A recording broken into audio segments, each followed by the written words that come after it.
मुकाबला नहीं कर सकते, आजाद समाज पार्टी भीम आर्मी के नेताओं का मुकाबला नहीं कर सकते, वो जानबूझ के इस तरह के षड्यंत्र करके तमाम तरह की चीजों के प्रयास करते हैं। मैं उनको कहना चाहता हूं, खूब प्रयास करो, समय बदल गया है। उत्तर प्रदेश में आने वाला समय आजाद समाज पार्टी काशीराम का है। और सिर्फ उत्तर प्रदेश में नहीं है, सिर्फ उत्तर प्रदेश में नहीं है, हरियाणा में, मध्य प्रदेश में, राजस्थान में, उत्तराखंड में, मैं कहना चाहता हूं दिल्ली में, बिहार में, झारखंड में, जो उत्तर भारतीय क्षेत्र में, कहना चाहता हूं डंके की चोट पे कि अगले 5 साल बाद आजाद समाज पार्टी राष्ट्रीय पार्टी होगी। मेरी बात का क्योंकि हर व्यक्ति के पास समस्या है, आजाद समाज पार्टी पे समाधान है। इसलिए सब लोग एडी चोटी का जोर लगा के सुबह शाम षड्यंत्र करते रहते हैं। इतना काम ये अपनी पार्टी के लिए करे तो इनकी पार्टी का भी 1-2 एमएलए जीत जाए। अगर ये इतना काम करे, अपना काम नहीं करते, बस यही काम करते हैं, कभी हमारे नेताओं को पकड़वाते हैं, कभी अखबार में भी खबरें छपवाते हैं। इनसे लड़ाई लड़ने वाले हम लोग, इन साजिशों से हम लोग निर्देश दी करने वाले नहीं, याद रखना मेरी बात। इनसे नहीं डरने वाले हैं, इन साजिशों डरने वाले, लेकिन वचन देके दिल्ली से कह रहा हूं आपको, हम प्रथम और अंतिम भारतीय हैं। भारत की अस्मिता पे कोई आंच आएगी, भारत की सेना के सम्मान पे कोई आंच आएगी, जो हमारा गौरव है, हमारे अर्धसैनिक बलों पे, हमारे पुलिस के भाइयों पे कोई आंच आएगी, अगर हमें खून की कमी भी हो जाएगी तो हम अपने खून का कतरा कतरा देके इस देश के गौरव की रक्षा करेंगे। मैं आपको वचन दे देता हूं। हमारी लड़ाई किसी जाति से नहीं है, किसी धर्म से नहीं है, हमारी लड़ाई अधिकारों की है, हमारी लड़ाई सामाजिक न्याय की है, हमारी लड़ाई भाईचारा कैसे बनेगा।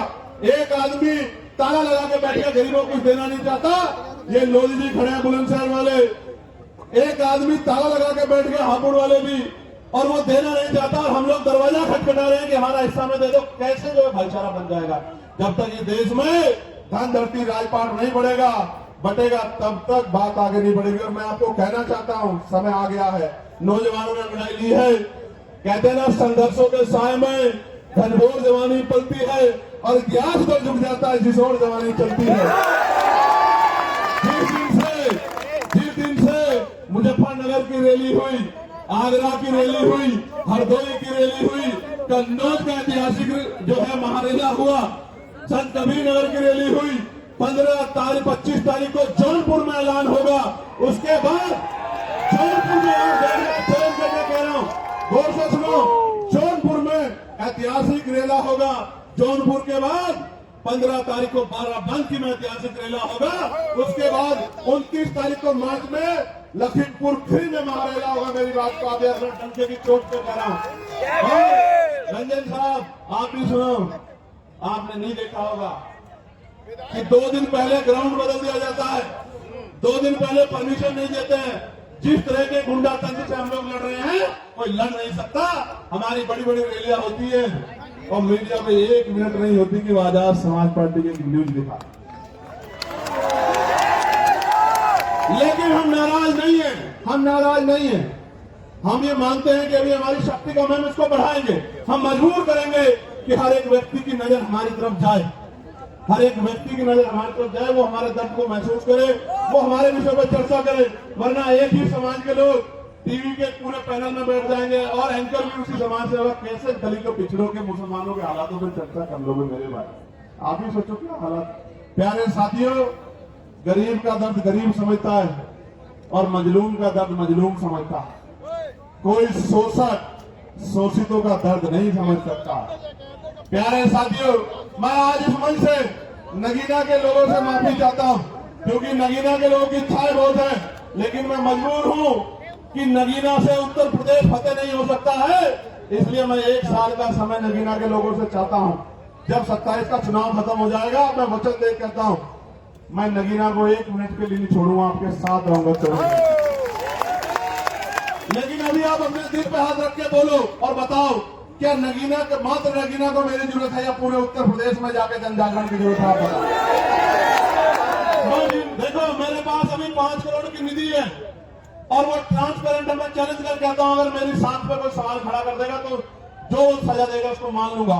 वो सबके सामने मैं कोशिश करता हूं कि किसी का काम जो जरूरी है वो ना रुके। मैं फिर कह रहा हूं, ये 5 करोड़ में सीमित हूं मैं।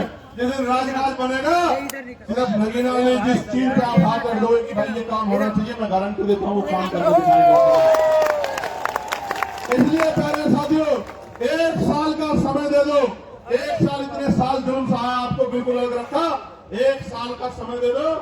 1 साल के बाद आपकी तरफ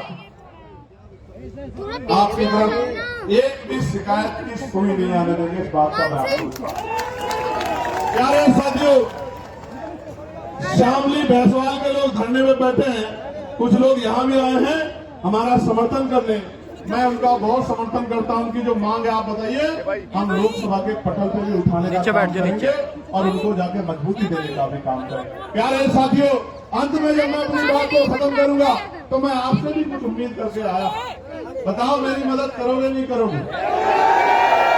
और मेरी मदद का मतलब क्या है सुनो। मेरी मदद यानी कि आपकी खुद की मदद। गौर से सुनना।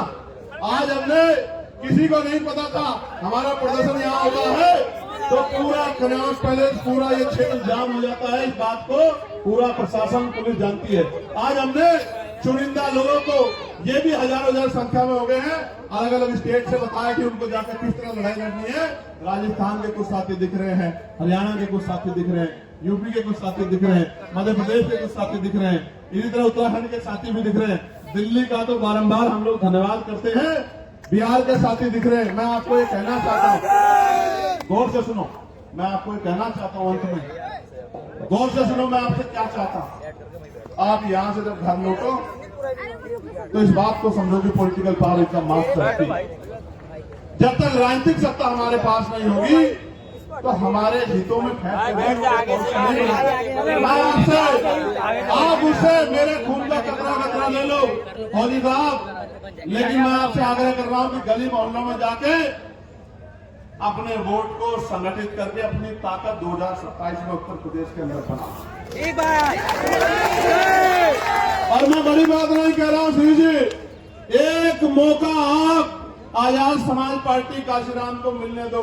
मैं वचन देकर कहता हूं, विश्वास से कहता हूं, पूरी हिम्मत से कहता हूं कि जो लोग आज हमारे साथ नहीं है वो भी ये कहेंगे कि हम उसका विरोध भले कर सकते हैं, उस पार्टी का, उसकी पॉलिसी का, लेकिन उनका काम में मुकाबला नहीं कर सकते। ऐसा काम करके दिखाएंगे। मेरी बात को आप याद रखें।